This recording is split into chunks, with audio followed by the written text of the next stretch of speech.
Coming up on Avant Technology Insights with Ken Presti. It's now all about how can you leverage all of the tools that you've built in the most efficient way possible to provide the best experience possible for your customer. Contact center capabilities are becoming increasingly integrated with customer data to raise the stakes for customer experience and overall satisfaction. If you see this as something that's merely a nice to have instead of critical to your success, then go ahead and slap a big postage stamp on your customers' foreheads, because they're not going to be around long. We'll find out why right after this. Welcome to Avant Technology Insights. I'm your host, Ken Presti, Vice President of Avant Research and Analytics. The link between solving business challenges and cutting-edge technologies has become tighter and more complex than ever before. In this podcast series from Avant Research and Analytics, we help enterprise decision makers sort through the business case, the value, the challenges, and ultimately the bottom line of technology adoption. So listen to us at your desktop, take us in the car, tune in from the commuter train, or download us at the gate. You'll find us on Apple, Spotify, and Google, as well as at www.goavant.net/podcast. My guest today is an accomplished sales leader with more than 20 years of experience in the telecommunications software and SaaS industries, currently a vice president of channel sales at Genesys, which, by the way, just won an award for being Avant's fastest growing provider. He's responsible for leading the strategy and execution for the master agent channel throughout North America. Say hello to Geoff Chretien. Geoff, thanks much for being here today. Contact center as a service is in the midst of a lot of changes these days. What technologies and approaches are gaining the most momentum that make the biggest difference for the end customer? And to what end? What are you seeing happening in this space?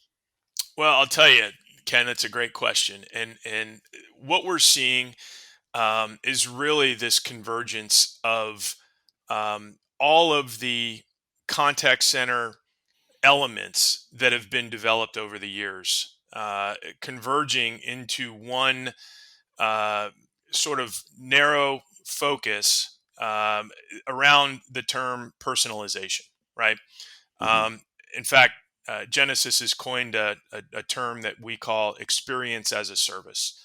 And really, what that encapsulates is, it takes data, it takes historic data, behavioral data, third-party data to power unprecedented levels of personalization in the contact center. You combine that with the latest innovations in AI, and experience as a service is really positioned to deliver empathetic, efficient, effective customer experiences across the entire customer engagement lifecycle, spanning from marketing to sales to service, and across all channels. And so for customers and ourselves, empathetic customer experiences can lead to greater customer trust and loyalty, which ultimately accelerates revenue growth. We at Avant like to say that data is the new oil because oil has been such a mainstay of the economy and such a mainstay of business in general. To an extent, there's always been a lot of lip service paid to data, but now we seem to be taking this at a much higher level than we did in the past. And when I say we, I'm talking about, business people in general. What do you think has changed that has enabled this kind of quantum leap? I think it's a great question. I think what's changed is that the emergence and the continued development of the technology, particularly around AI. Right? When you look at AI, data feeds AI, right? And then AI powers engagement. Engagement drives personalization, and personalization creates empathy, loyalty, and trust. And that's the way we view it. And when you look at what's happened over the last, I don't know, we'll call it 10 years, cloud is the new normal, right? And what we experienced this year with COVID-19, it proved it out. It further accelerated the shift to cloud.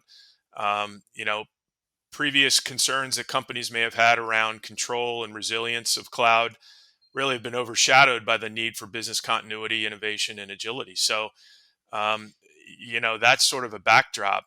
And then you add to that digital. If you look at, I think Gartner did a study from 2017 to 2023.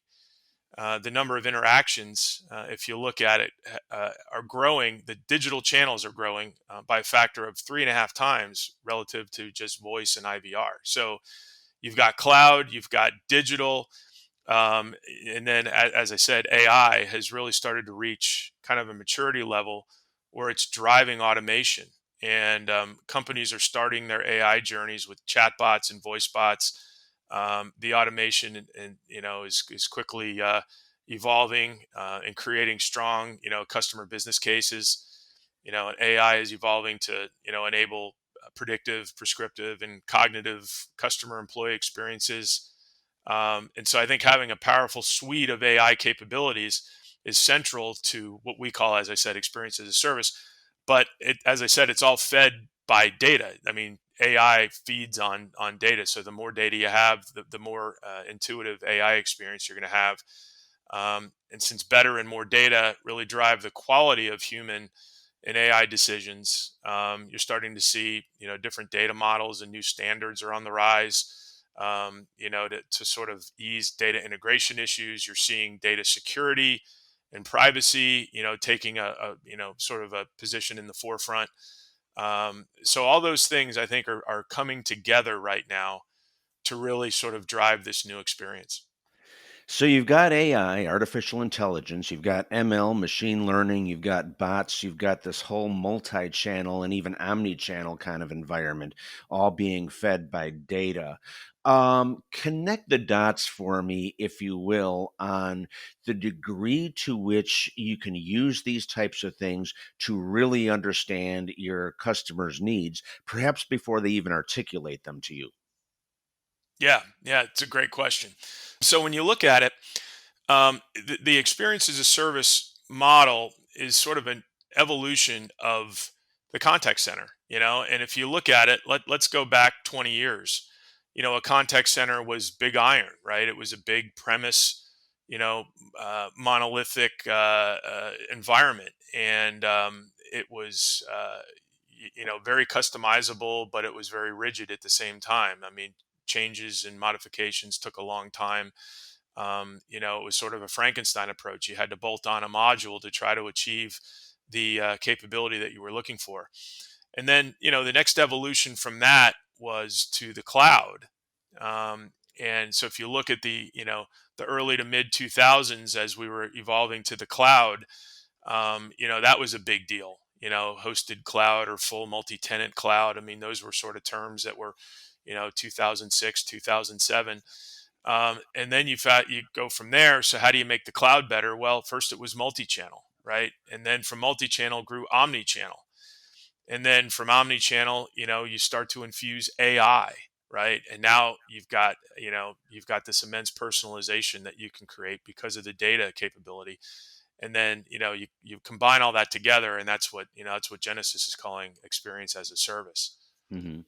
Let me take a almost a devil's advocate perspective Sure. here. So let's say I'm an enterprise decision maker. I listen to what you've just told us, and I think, all of this is good stuff. I get it. It would be a nice to have, but the operative term there for in my current perspective as this enterprise decision maker is that it's a nice to have and not a need to have because I've got, let's face it, I got budgets to think about. COVID may have blown up my plans for a while and those sorts of things. But you've also got customer expectations on the other end that are actually being seeded by what other people are doing, what other companies are doing. To what extent does that need to calculate into my own equations about whether or not I want to spend money on these types of functionalities? Well, I think it definitely bears a deep analysis, because if you look, we can get into it in our next segment around workforce engagement management, but companies are, I don't think it's a matter of if, it's a matter of when, and how fast they can do it, move to the cloud. And when you look at moving to the cloud, now you're in the you're in the game as far as taking advantage of all these tremendous new capabilities. Hmm. You go from from the old world of one size fits all to now you've got personalized and empathetic, based on a unified view of the customer.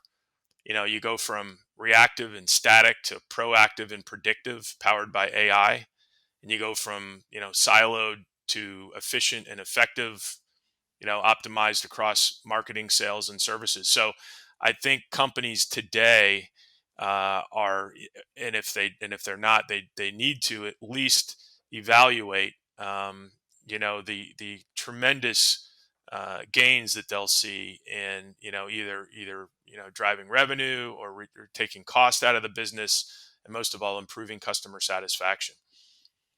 Okay, you mentioned workforce engagement management a moment ago, WEM. Yeah. And of course, we also know about, workforce optimization, Yep. WFO. One of the things I love about the tech industry is you get to hurl around all these cool little acronyms and things that can make the civilians scratch their heads.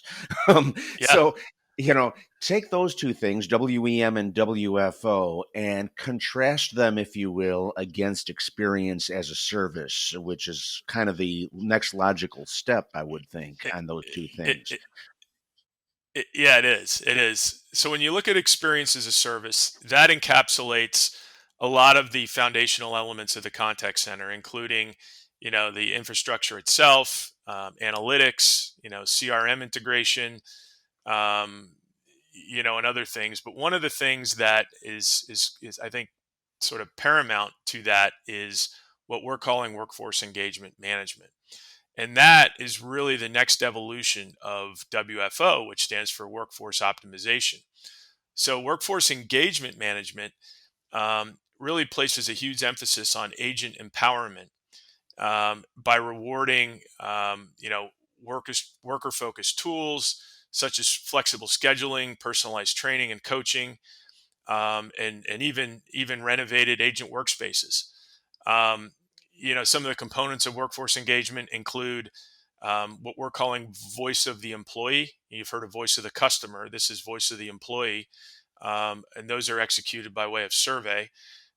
You've got gamification. You got mobile applications for the worker. You got team communication and collaboration tools, e-learning, knowledge management, and guided resolution. So, whereas workforce optimization really focused on the overall quality and efficiency of an operation, this relatively new concept of workforce engagement management focuses on employee engagement and addresses one of the most critical trends that we're seeing in the contact center today, which is recognizing that customer experience and employee experience should really be on equal footing. Okay. Now, is this a step-by-step adoption process? I mean, is this a situation where you go from workforce optimization to workforce engagement management and then move closer towards this higher level the thing that Genesis is talking about and that you shared with us here? Or is this the kind of thing that you can start from where you are now and go all the way to the next likely to the all the way to the end of it, in terms of that whole customer experience as a service thing?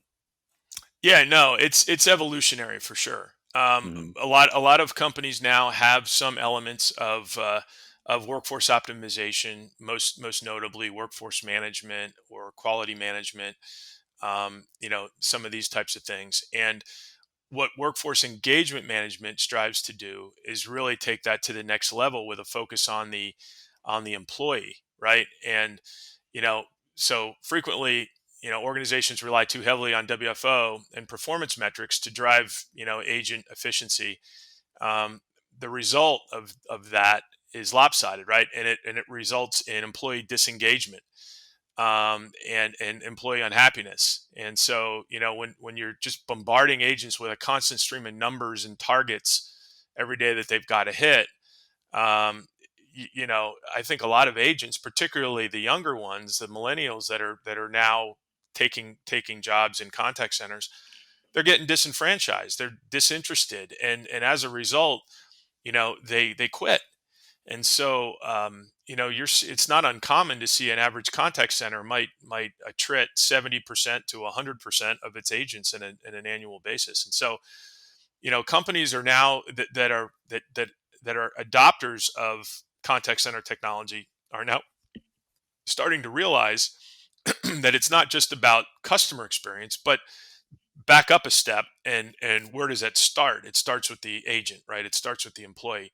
So, in fact, Frost and Sullivan did a study that shows companies that are full adopters of a WEM solution are not only 96% more likely to be able to achieve overall profitability, but they're 82% more likely to provide a better quality of customer experience. They're 60% more likely to have more highly engaged and motivated employees or agents. They're 40% more likely to be able to satisfy their customers, and 34% more likely to have a higher profit growth. So, there's a host of benefits for looking beyond the traditional WFO and WFM suites, and looking at a solution that encapsulates the engagement aspect for the employees. Um, One last thing I'll say is that with the adoption of millennials into the contact center workforce, you're seeing during voice of the employee surveys, they care about um, there's a lack of recognition.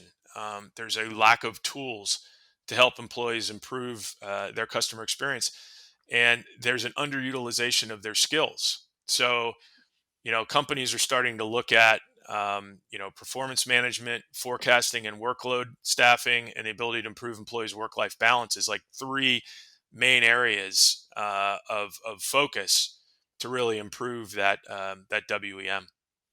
Okay, so we're looking at an investment here in these types of technologies, these types of capabilities. I need to connect the dots in terms of how this is going to impact my bottom line. Now, the things that come to mind right away are if my agents are happier with their jobs, they're probably going to be the interface with the customer is going to be better. My attrition levels are going to be lower. Hopefully, my bottom line is going to be improved by this. What am I missing? Because if I'm a guy that's got to find budget for this, I need to be able to prove it out on a spreadsheet. No, you absolutely just nailed it.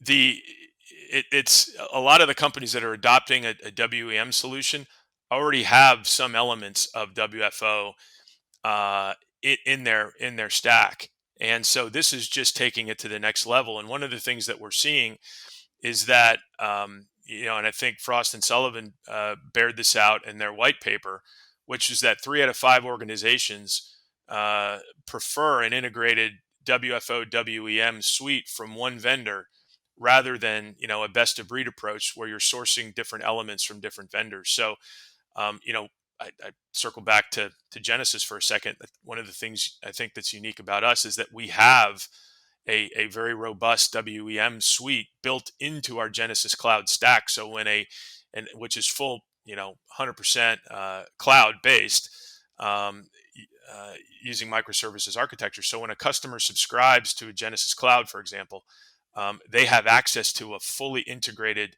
WEM suite that ties right into our contact center, suite of capabilities.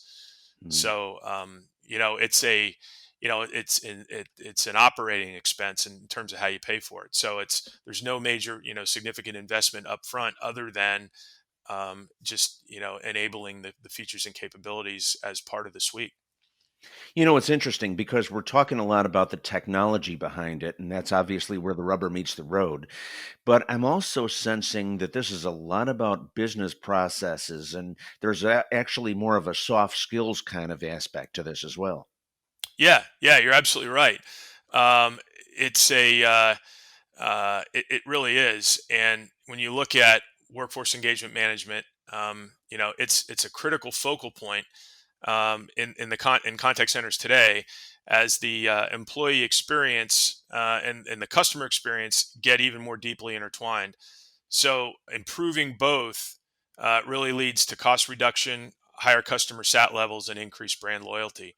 So it really can't be overstated, how important we think this is. When I'm selecting the system, And like you said, they're going to be looking more towards, instead of best of breed, they're going to be looking at single vendor as well. What are some of the what are some of the qualities? What are some of the aspects that they should use as kind of the criteria for making the decision on who to go with?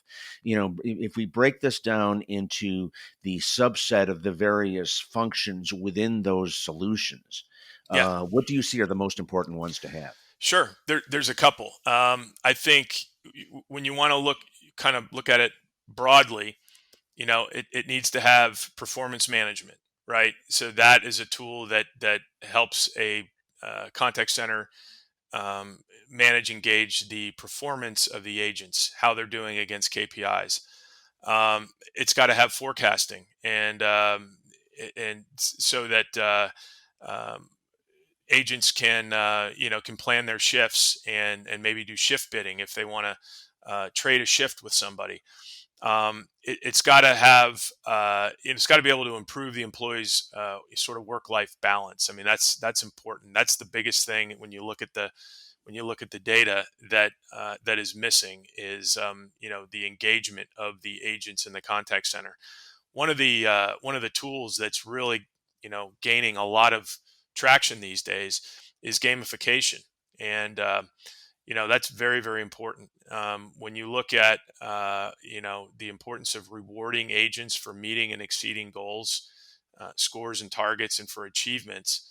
um, it's very, very important to have a tool like gamification to be able to do that. Voice of the employee solutions, as I mentioned earlier, which are agent surveys, which gather their opinion on experiences they've had with customers and so on, is also very important. And probably one of the biggest things is sort of an overarch to all of that is automation. So when you look at automation, I mean, that's probably the most key component in a workforce engagement management tool. 50% of organizations globally already have automated at least some WEM processes like quality management, forecasting and scheduling, agent assistance, and e-learning, but only 1 in 3 companies are full adopters of a WEM solution. So there's a lot of customers out there that we believe are still hurting and really need to take advantage of this shift and how to approach a traditional WFO solution.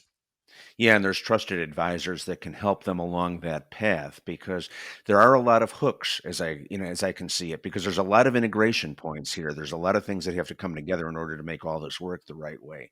How do you see this unfolding as we move, the next 3 to 5 years? Because if you look back the last 3 to 5 years, the contact center experience was nowhere near this comprehensive. It was nowhere near this focused on customer attitudes and customer responses. Right. How do you see this, what do you think are the next steps coming forth here?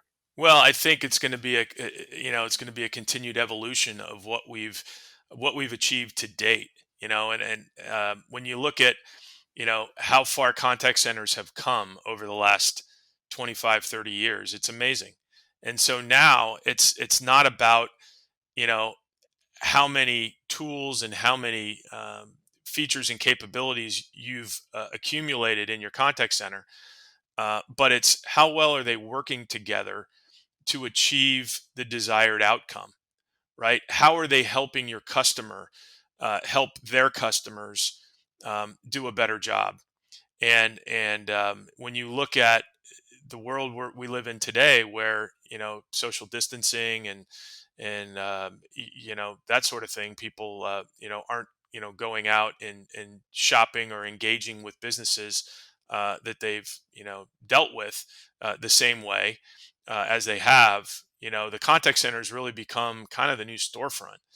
And so it's now all about how can you leverage all of the tools that you've built in the most efficient way possible to provide the best experience possible for your customer. And depending on what you include in the in sort of the ecosystem, I think it's widely considered that the contact center as a service um, environment is still very, very small level penetrated, and it has, a lot of room to grow. I mean, I've heard, up to $100 billion in terms of market size, depending on what you look at. So there's a lot of room to grow here. I think the trusted advisors are in the best spot because they have the access to their customers, they have the trust, they have the loyalty, they have the relationship, and I think they're in the best spot to be able to help. I think a lot of companies don't know what they don't know. And I've seen all too often companies that have an old legacy, contact center platform that's tied into a phone system that they're paying maintenance on, and they just cobble along. They just, keep renewing and they keep upgrading to the extent that they can, but they're not really improving. They're treading water, they're staying afloat, but they're not really improving their quality of life. Or their experience, for their customers and for their agents. So I think the trusted advisors are in a unique spot to be able to help. And hopefully, by way of this podcast and others that we've done, other engagements we've done with Avant, we can help the trusted advisors help their customers. Yeah, that sounds great. And from the perspective of those customers, I mean, to not get on board with these sorts of capabilities is really tantamount to ceding an advantage to your competition. You're giving them an opportunity to get into your customer base at a level that they really haven't seen before.